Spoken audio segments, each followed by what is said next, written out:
Maharashtra superfast news चॅनलमध्ये आपले सहर्ष स्वागत आहे। का सत्याची धार लेखणीची महाराष्ट्रातील ताज्या आणि वेगवान बातम्या पाहण्यासाठी आपल्या हक्काचे चॅनल शेअर करा, लाईक करा आणि सबस्क्राइब करा। धन्यवाद।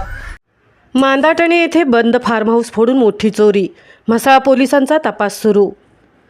म्हसळा शहरानजीक मांदाटणे गावातील आंबा बागायतीतील बंद फार्म हाऊसवर चोरट्यांनी डल्ला मारल्याची धक्कादायक घटना उघडकीस आली आहे।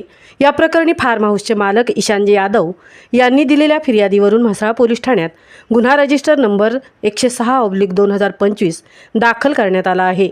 ही चोरी भारतीय न्याय संहिता 2023 अंतर्गत कलम 331(3), 331(4) व 305 अन्वये नोंदवण्यात आली आहे।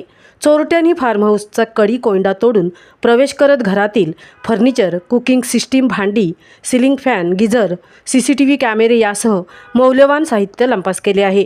घटनेची माहिती मिळताच फॉरेन्सिक व्हॅन आणि डॉग स्क्वॉडच्या मदतीने तपास सुरू करण्यात आला। म्हसळा पोलीस स्टेशनचे सहाय्यक पोलीस निरीक्षक रवींद्र पारखे यांनी घटनास्थळी तात्काळ भेट देऊन पाहणी केली। चोरीचा पुढील तपास अंमलदार PB सुर्वे करत असून चोरट्यांचा शोध घेण्यासाठी पोलीस विविध अंगाने तपास करत आहेत। महाराष्ट्र सुपरफास्टसाठी संजय खांबेटेंसह तृप्ती भोईर, म्हसळा।